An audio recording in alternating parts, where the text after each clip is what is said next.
మీరు అబ్జర్వ్ చేశారా?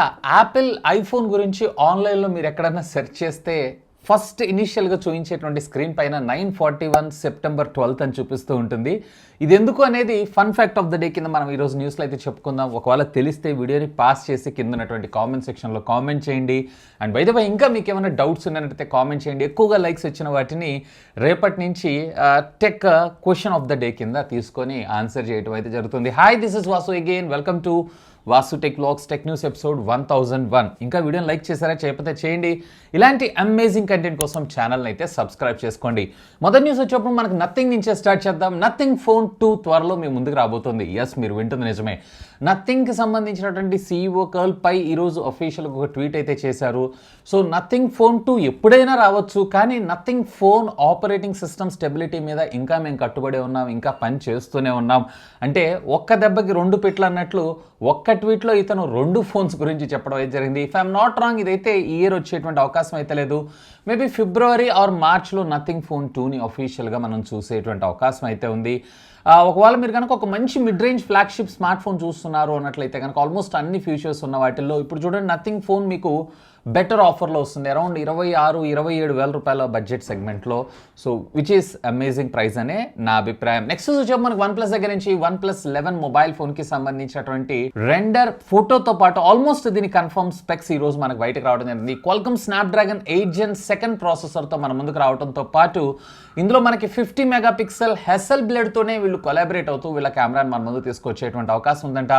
మరొక 12 మెగాపిక్సెల్, మరొక 32 మెగాపిక్సెల్ టెలిఫోటో లెన్స్తో పాటు front 16 megapixel camera, 5000 mAh of the బ్యాటరీతో పాటు 50 వాట్స్కి సంబంధించినటువంటి ఫాస్ట్ ఛార్జింగ్ టెక్నాలజీ కూడా ఇది సపోర్ట్ చేసేటువంటి అవకాశం అయితే ఉందంట. ఈసారి ఆల్మోస్ట్ చాలా వరకు మార్పులు అయితే వీళ్ళు తీసుకొని రాబోతున్నారు. ఎందుకంటే OnePlus 10 సిరీస్ ఇచ్చిన దెబ్బ లాంటిదని మనం చెప్పుకోవచ్చు. అఫ్కోర్స్ సేమ్ సీక్వెల్ ప్రతి సంవత్సరం చూస్తూ ఉంటే ఎవరికైనా బోర్ కొట్టదా? సో అదే బోర్ కొట్టింది, వాళ్ళ సేల్స్ మీద ప్రభావం బాగా పడ్డది. మరి ఇన్ని సంవత్సరాలు ఒకేలాగా తెస్తున్న యాపిల్ మీద ఎందుకు ఎవరికి బోర్ కొట్టదు అనేది నాకైతే అర్థం కావట్లేదు. సో ఎనీవే OnePlus 11 అతి త్వరలో మనం చూసేటువంటి అవకాశం అయితే ఉంది. నెక్స్ట్ చూసాం మన కౌంటర్ పాయింట్ దగ్గర నుంచి.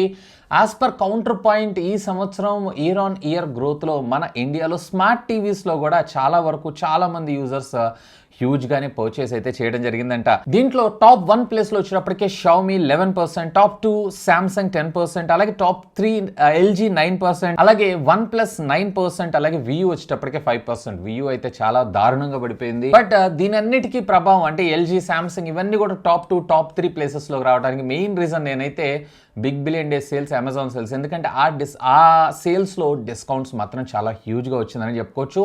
And rest of the other brands ఏవైతే almost all 58% of the users దీన్ని పర్చేస్ చేయడం జరిగిందంట. క్రేజీ కదా. నెక్స్ట్ వచ్చేప్పుడు మనకి రియల్మీ దగ్గర నుంచి Realme GT Neo 4 అయితే వీళ్ళు స్కిప్ చేస్తున్నారు.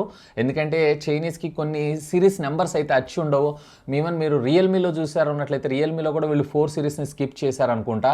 సో Realme 3 తర్వాత డైరెక్ట్గా Realme 5కి అయితే వెళ్ళిపోయారు. సేమ్ అదేవిధంగా Realme Neo 5 మొబైల్ ఫోన్కి సంబంధించినటువంటి రెండర్ స్పెక్స్ ఈరోజు మనకు బయటకు రావడం జరిగింది. దీంట్లో ఏకంగా వీళ్ళు 240 కాదు 250 watts of fast charging technology, అది కూడా 4500 mAh of the battery and 0 to 100% charge అవ్వడానికి ఇది జస్ట్ కేవలం 7 minutes టైం తీసుకుంటుందంట. క్రేజీ కదా. 7 minutesలో ఛార్జింగ్ అంటే ఒక టీ తాగినంత టైం కూడా కాదు. Anyway amazing. అలాంటి ఫాస్ట్ ఛార్జింగ్ టెక్నాలజీ ఐఫోన్స్లో తీసుకొస్తే సూపర్ ఉంటుంది. 0 to 100% ఛార్జ్ అవ్వాలంటే ఆల్మోస్ట్ గంట పైన పడుతుంది దీనికి.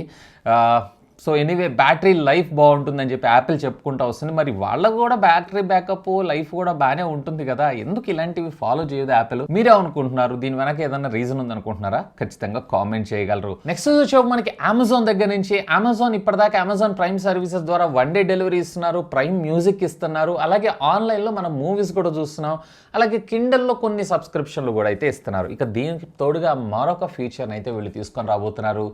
Yes, this is nothing but online gaming. Yes, పెద్ద గేమ్స్ అన్నిటిని కూడా ఇదే అమెజాన్ ప్రైమ్కి సంబంధించినటువంటి సబ్స్క్రిప్షన్ సర్వీసెస్తో మనం ఆడుకునేటువంటి ఫెసిలిటీస్ని ఈ రోజు నుంచే మన ఇండియాలో లైవ్ చేయడం జరిగింది. ఒకవేళ మీకు ఇంట్రెస్ట్ ఉంది, టెస్ట్ చేయాలనుకుంటున్నారు అన్నట్లయితే simply do have a look on that. Next వచ్చి మనకి ఆండ్రాయిడ్ దగ్గర నుంచి Android 13కి సంబంధించినటువంటి అఫీషియల్ రోల్అవుట్ ఈ రోజు స్టార్ట్ అవ్వడం అయితే జరిగింది. అదేంటి ఇప్పుడు లాంచ్ అయిపోయింది కదా, మీరు ఇప్పుడు చెప్తున్నారు ఏంటని అంటారా? ఇది స్మార్ట్ ఫోన్స్ కాదు, టీవీస్కి.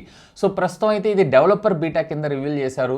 సో దీంట్లో ఈసారి వీళ్ళు వచ్చేటప్పటికి యూజర్ ఇంటర్ఫేసెస్ ఏదైతే ఉందో బెటర్గా ఉండటంతో పాటు ఆడియో అలాగే వీడియో పరంగా కూడా పెద్దపీట వేస్తూ కొన్ని స్పెషల్ ఫీచర్స్ అయితే మన ముందు తీసుకొచ్చారంట. సో బీటా మెంబర్స్ కి మాత్రమే యాజ్ ఆఫ్ నౌ, మేబీ ఇంకొక కపుల్ ఆఫ్ మంత్స్ ఆగారన్నట్టయితే ప్రతి ఒక్కళ్ళకి కూడా మనం వీటిని చూసేటువంటి అవకాశం అయితే ఉంది. ఇక నెక్స్ట్ వచ్చాము మనకి రెడ్మీ దగ్గర నుంచి. రెడ్మీ నోట్ సిరీస్ లో అంటే నోట్ 1 నుంచి స్టార్ట్ చేసుకొని ఇప్పుడు రీసెంట్ గా వచ్చినటువంటి నోట్ 11 Pro ప్లస్ ఏదైతే ఉందో, సో అంతవరకు కూడా వీళ్ళు సుమారుగా 72 మిలియన్ యూనిట్లు అమ్మారంట. 72 మిలియన్ యూనిట్స్ అంటే ఇది చిన్న అమౌంట్ ఏం కాదు, చాలా పెద్ద అమౌంట్ అని చెప్పుకోవచ్చు. అఫ్కోర్స్ రియల్మీ వాళ్ళకి సంబంధించినటువంటి నెంబర్ సిరీస్ని తీసుకొని వస్తున్నారు కాబట్టి వీళ్ళకి సంబంధించినటువంటి కొన్ని పుషెస్ కూడా చేస్తున్నారని చెప్పి మనం అనుకోవచ్చు. Anyway, hope for the best. Next వచ్చి మనకి యాపిల్ దగ్గర నుంచి.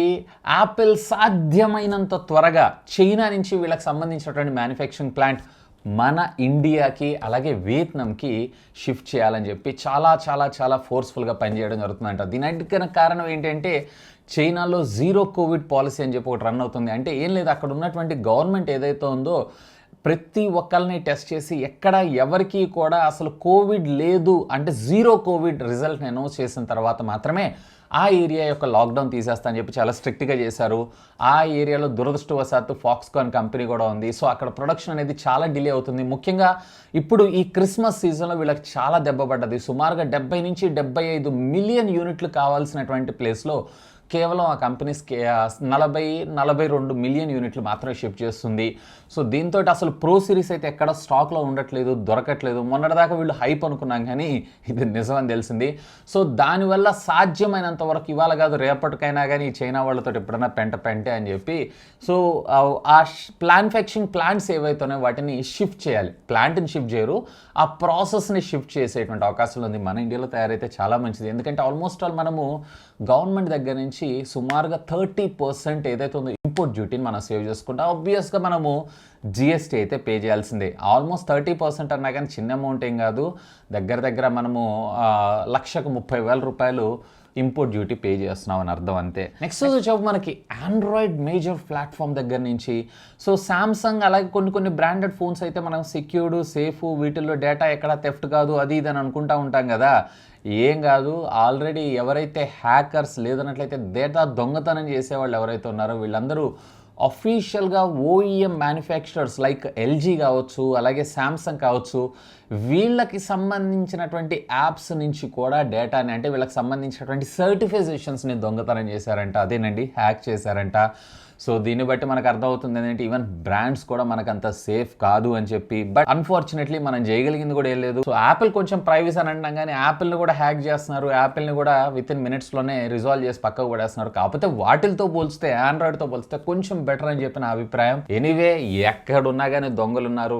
రోజుకి ఇంకా చెప్పాలంటే ఓఈఎం మ్యానుఫ్యాక్చరర్స్ కన్నా కానీ అంటే మ్యానుఫ్యాక్చరింగ్ చేసే వాళ్ళకన్నా కానీ ఈ దొంగల బుర్రలు ఏదైతే ఉందో రియల్లీ హ్యాట్స్ ఆఫ్ అనే నా అభిప్రాయం. నెక్స్ట్ వచ్చి మనకి షామీ దగ్గర నుంచి. షామీ 13 సిరీస్ అతి త్వరలో మన ఇండియాలో కూడా ల్యాండ్ కాబోతుంది. ఈ నెల డిసెంబర్ 8వ తారీఖు అఫీషియల్గా చైనాలో అయితే వీళ్ళు లాంచ్ చేయబోతున్నారు. సో అదే దానికైతే మన ముందు తీసుకొని రారు కానీ మేబీ జనవరి 2nd వీక్లో మన ముందు తీసుకొచ్చేటువంటి అవకాశం అయితే ఉంది. అంటే సంక్రాంతి వెళ్ళిన తర్వాత. ఎందుకంటే షామీ 13 ప్రోకి సంబంధించినటువంటి బిఏఎస్ సర్టిఫికేషన్స్ ఈరోజు మన ఇండియాలో తీసుకోవటం అయితే జరిగింది. Anyway, hope for the best. ఈసారి కూడా వీళ్ళు లైకా కెమెరా లెన్సెస్తోనే కొలాబరేట్ అవుతూ ఈ ప్రోడక్ట్ని అయితే మన ముందు తీసుకొని రాబోతున్నారు. ఇక tech fact of the day. So నేను అడిగినటువంటి క్వశ్చన్ ఏంటి అంటే ఎక్కువగా సాధారణంగా మీరు చూసేటువంటి ఐఫోన్స్ అన్నిటి మీద కూడా 941 సెప్టెంబర్ 12th అని చెప్పి ఎందుకు రాసి ఉంటుంది అని చెప్పి. This is nothing but Steve jobs మొట్టమొదటిసారిగా ఈ భూ ప్రపంచం మీద యాపిల్ ఫోన్ని అనౌన్స్ చేసినటువంటి టైం 941, అలాగే డేట్ వచ్చేటప్పటికే సెప్టెంబర్ 12th 2007. సో అందుకోసమే ఎక్కడ మీరు ఐఫోన్ చూసినా ఐఫోన్కి సంబంధించిన బొమ్మ చూసినా ఇదే డేట్ అలాగే ఇదే టైం మీకు కనపడటం జరుగుతుంది. ఈవెన్ ఐప్యాడ్స్ అయినా కానీ ఇదే కామన్గా మనం చూస్తాము. నెక్స్ట్ వచ్చాము మనకి రియల్మీ దగ్గర నుంచి. రియల్మీ 10 Pro Plus 5G ఈ మొబైల్ ఫోన్ అయితే రేపు 8వ తారీఖు మన ఇండియాలో లాంచ్ కాబోతుంది కదా. దీనికి సంబంధించినటువంటి ఒక రూమర్ ప్రైస్ ఈరోజు బయటకు రావడం జరిగింది. దీని ప్రైస్ వచ్చేటప్పటికే సుమారుగా వీళ్ళు 25,000 రూపాయలకి తీసుకొచ్చి రూపాయల దాకా కార్డ్ డిస్కౌంట్ని తీసుకొచ్చేటువంటి అవకాశం ఉందంట. అంటే ఫస్ట్ సేల్లో ఇది వచ్చేటప్పటికే మీకు సుమారుగా రూపాయల దాకా తీసుకొచ్చేటువంటి అవకాశం ఉంది. స్టిల్ ఇంకా ఇది కొంచెం ప్రైస్ ఎక్కువ అని నేను చెప్తాను. ఎందుకంటే చైనాలో దీన్ని వచ్చేటప్పటికి వీళ్ళు కేవలం 1999 యువాన్స్, అంటే మన ఇండియన్ కరెన్సీలో చైనాలో వీళ్ళు వచ్చేటప్పటికే 1899 యువాన్స్కి లాంచ్ చేశారు. Base variant 12+ 128GB variant. So అంటే మన ఇండియాలో సుమారుగా 19,600 19,700 రూపాయలు అవ్వాలి. అయినా అక్కడ ఒక 3,000 రూపాయలు ఎక్కువని నేను చెప్తాను. ఆఫ్ కోర్స్ ఇంపోర్ట్ డ్యూటీ ఇవన్నీ పడతాయి కాబట్టి దీని అయితే మనం కన్సిడర్ చేయాలి. మీ అభిప్రాయం ఏంది? నిజంగా 23,500 రూపాయలకు వస్తే దీని ప్రైజింగ్ గురించి? మీడియాటెక్ డైమెన్సిటీ 1080 చిప్సెట్టే ఆల్మోస్ట్ ఆల్ కన్ఫర్మ్ అని మనం చెప్పుకోవచ్చు. ఖచ్చితంగా కింద ఉన్నటువంటి కామెంట్ సెక్షన్లో కామెంట్ చేయగలరు. సో ఇవి ఫ్రెండ్స్ ఈరోజు నాకు కొంచెం ఇంట్రెస్టింగ్గా అనిపించినటువంటి latest happening and trending techniques అయితే. హోప్ వీడియో మీకు నచ్చిందని అనుకుంటున్నాను. ఒకవేళ నచ్చితే లైక్ చేయండి. ఇలాంటి అమేజింగ్ కంటెంట్ కోసం ఛానల్ని సబ్స్క్రైబ్ చేసుకోండి. That's all for today. This is Vasu signing off. Have a great day.